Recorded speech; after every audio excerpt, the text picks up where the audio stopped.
جس جہان میں ہم جی رہے ہیں یہ جہان فانی ہے، اس دنیا کی ہر چیز فانی ہے، ایک دن اس میں فنا ہوگا۔ یہ دنیا ایک عارضی مقام ہے، ہر انسان کو، ہر جاندار کو ایک دن موت آنی ہے۔ اس موت کے بے رحم ہاتھ سے کوئی بھی نہیں ٹل سکتا۔ یہ جسم اور جان کا رشتہ بڑا عارضی رشتہ ہے۔ یہ روح ایک بے وفا چیز ہے، یہ جتنی دیر بھی آپ کے جسم میں رہے ایک دن اس میں جسم کا ساتھ چھوڑ جانا ہے اور اپنے خالق حقیقی سے جا کے ملنا ہے۔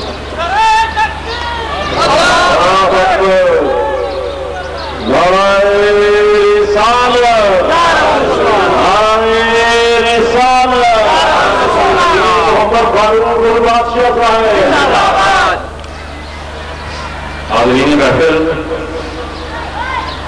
میں عرض کر رہا تھا کہ یہ جان، یہ روح بڑی بے وفا ہے، اس نے بالآخر جسم کا ساتھ چھوڑ جانا ہے۔ موت کے بے رحم ہاتھ سے آج تک کوئی نہیں بچ سکا۔ یہ موت نبیوں پہ آئی، پیغمبروں پہ آئی، ولیوں پہ آئی، شاہوں پہ آئی، گداؤں پہ آئی، اس سے کوئی چھٹکارا حاصل نہیں کر سکتا۔ اور آج ہم جو زندہ ہیں ہمیں یہ جان لینا چاہیے کہ ایک دن ہمیں بھی اس کا سامنا کرنا پڑے گا، ہمیں بھی موت کا سامنا کرنا پڑے گا۔ دوسری بات ہمیں جو ذہن نشین کرنی ہے وہ یہ ہے کہ اس فانی دنیا کے بعد ایک دن ایسا بھی آنے والا ہے جب ہم نے اپنے اعمال کا حساب لے کر اللہ تبارک تعالیٰ کے حضور پیش ہونا ہے۔ ایک وہ دن بھی آنے والا ہے جب ہم نے اپنے عملوں کا حساب لے کر، اپنے اعمال کا حساب لے کر اللہ تبارک تعالیٰ کے حضور پیش ہونا ہے۔ ہمیں یہ بھی جان لینا چاہیے اور یہ ہمارا ایمان ہے کہ اس فانی دنیا کے بعد ایک ابدی دنیا ہے، ایک دائمی دنیا ہے، ایک لازوال دنیا ہے جس کی حقیقت پر حق ہے اور جس کا قرآن مجید سلطان حمید میں بارہا ذکر ہے۔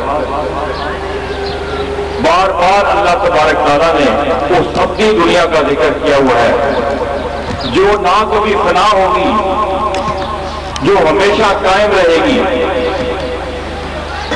اب جس دن ہم اللہ تبارک تعالیٰ کے حضور پیش ہوں گے، اپنے اعمال کا حساب لے کر پیش ہوں گے، تو اس دن ہم بڑا پچھتائیں گے، ہم ایڑیاں رگڑیں گے، ہم پچھتائیں گے، ہم آنسو بہائیں گے، کیونکہ اس فانی دنیا کی تگ و دو میں ہم نے جو وقت گزارا، اس فانی دنیا کی لالچ میں ہم نے جو وقت گزارا، اس کے لیے ہم نے بے شمار محنت کی، بے شمار لالچ کی، بے شمار دوڑ دھوپ کی، لیکن اس اپنی دنیا کے لیے جو لازوال ہے اس کے لیے ہم نے کوئی تگ و دو نہیں کی، اس کے لیے ہم نے کوئی مشقت نہیں کی، کوئی محنت نہیں کی۔ اس وقت ہمیں احساس ہوگا کہ اس فانی دنیا کے لیے جتنا بھی وقت ہم نے گزارا یہ انتہائی بے فائدہ اور انتہائی یہ بے وقوفی کا عمل تھا، یہ تمام محنت ہم نے بے فائدہ کی۔ حاضرین محترم، اگر ہم یہ دو باتیں سوچ لیں تو ہم دنیا کی بے شمار خرافات سے، بے شمار طمع و لالچ سے جو آج ہم نے ہمارے دلوں میں بھر کر گئی ہے، اس سے ہم چھٹکارا حاصل کر سکتے ہیں۔ صرف ایک موت کو یاد رکھنے سے ہم بے شمار برائیوں سے دور ہو سکتے ہیں۔ برادران دین و ملت، ہمیں یہ جان لینا چاہیے کہ ہماری یہ زندگی ایک خشک ریت کی مانند ہے۔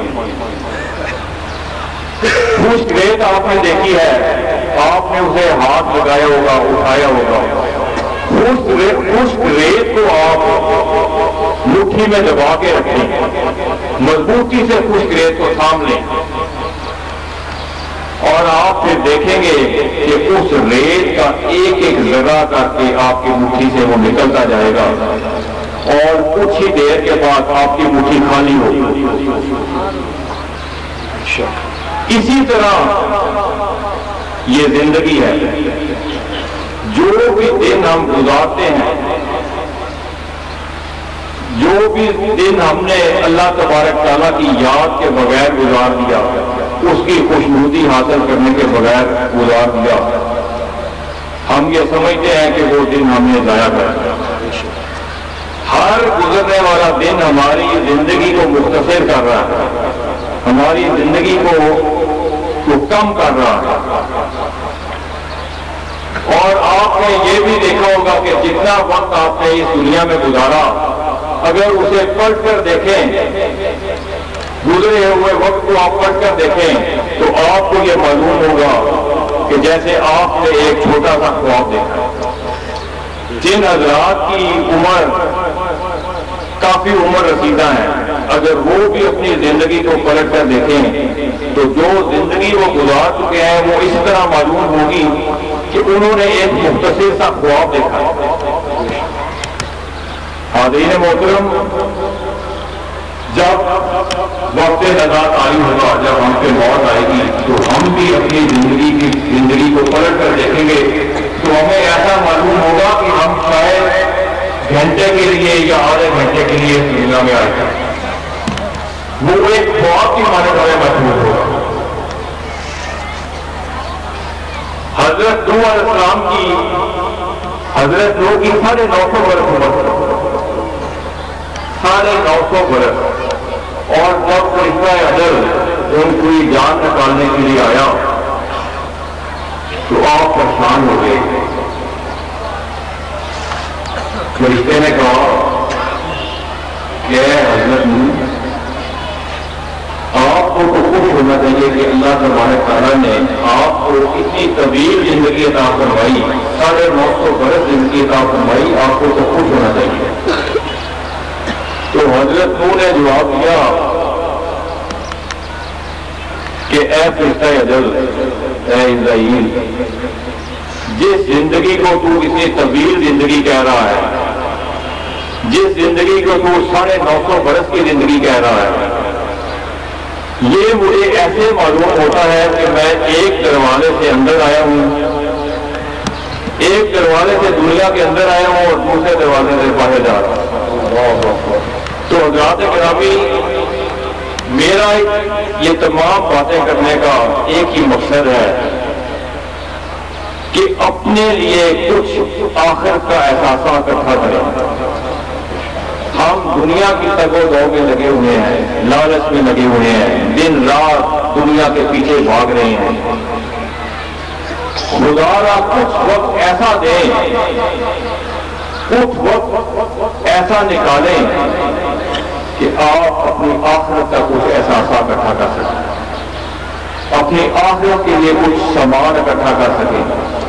جس دن ہم نے اللہ تبارک تعالیٰ سے ملنا ہے، جس دن اپنے اعمال کا حساب دینا ہے، یہ نہ ہو کہ ہماری جھولیاں بالکل خالی ہوں اور ندامت سے ہمارے سر جھکے ہوں اور ہم اللہ تبارک تعالیٰ کی طرف سے آنکھ اٹھا کے دیکھ نہ سکیں، ہم اتنے شرمندے ہوں، لیکن اس وقت بہت دیر ہو جائے گی۔ ہمیں آج سے جو زندگی ہم گزار رہے ہیں اس کی اللہ تبارک تعالیٰ سے معافی مانگیں۔ جو کوتاہیاں ہم نے کی ہیں وہ بڑا لجپال ہے، بڑا سخی ہے۔ انشاءاللہ تعالیٰ جو کوتاہیاں ہم سے سرزد ہوئی ہیں وہ ہمیں ضرور معاف فرمائے، اور آج کے دن سے ارادہ کر لیں کہ ہم انشاءاللہ تعالیٰ اپنی زندگی اللہ تبارک تعالیٰ کے راستے پہ وقف کر دیں گے، ہم اس کی خوشنودی حاصل کرنے کے لیے اپنی زندگی وقف کر دیں گے اور اس کے اعمال پہ، اس کے احکامات پہ عمل کریں گے۔